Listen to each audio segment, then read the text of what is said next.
The sculpture's been drying over the past day or so, and it's time to move on to the next step. I wanted to go ahead and add the pot at this stage because I've decided that it's going to be fused into the figure's head.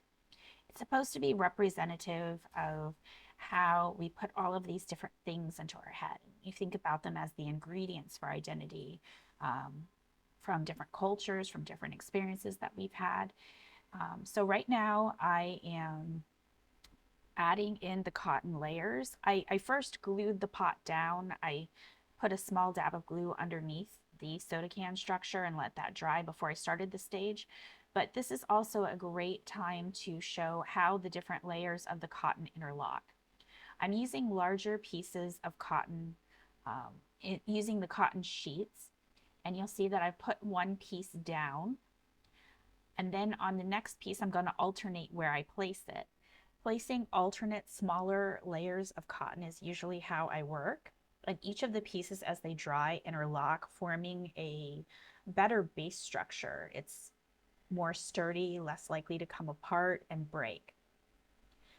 I won't be able to do much more beyond this today because uh, the sculpture was very wet and a little bit wobbly. It's going to need to dry at least for a day before I can start adding in more detail. So the next stage will be adding in the face, actually sculpting in the eyes, the nose, and the mouth. And I think at this point, I also want to begin working on the hand that is going to be holding the pot. As each part of that dries, then I'll work down towards the rest of the figure. But right now it's time to work on the head because that will give me an idea of the sizing for the rest of the figure as I work and I sculpt.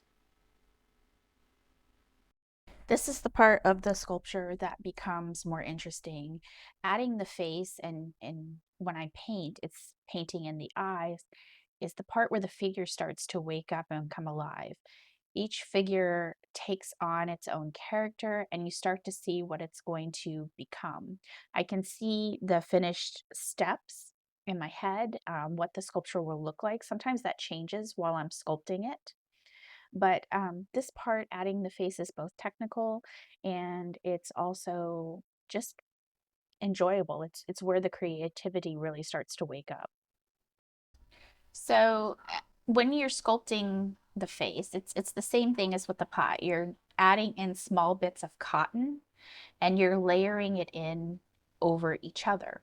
The difference here is that I'm making small shapes. I'm rolling the cotton into a ball to make the eyeball. And unlike with clay, I'm not like carving a socket out first. I'm adding rather than taking away, um, which you do sometimes in clay. You do sometimes add, but with the cotton sculpture, there's no cutting it back or taking it back off. You're just adding the whole time. That's the big difference between this and ceramics.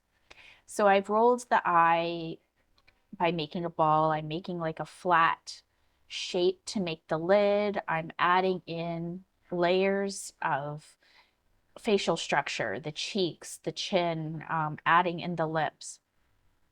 This is going to be like a base structure for the face, and I think as I add it, I'll be able to bulk the face shape out a little bit. We'll see how that goes. This is again my second sculpture, so I'm not sure how it's going to end up, and it may end up being a little wonky, and that's okay because I like wonky characters, but also this is an experiment. It's a learning process. It took me a total of 45 minutes to sculpt the face. Maybe about 10 to 15 minutes each side, sometimes a little more than others. There comes a point where the whole structure starts to become really squishy. It becomes really wet, and the cotton is very pliable, which is both good and bad. I can use the brush or other tools to sharpen lines. I can figure out where to add and take away, but at a certain point, it becomes too pliable, and I need to let the sculpture dry before I can continue with the next steps. I think at this point that I have shown all of the steps that it takes to make the figure. The only thing I have not explained is how sometimes I will dip some of the cotton into the glue formulation, or I will use the large makeup brush to really wet the cotton.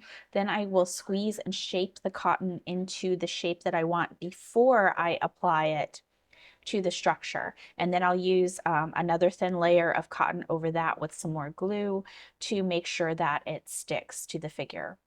Otherwise, the process is the same whether I'm working on the face, the hands, the torso, whatever portion of the figure I'm working on, it is the same process.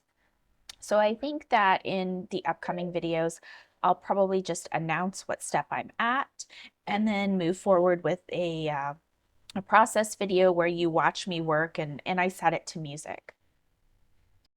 In the next video, I'm going to continue working on the face and adding to the figure.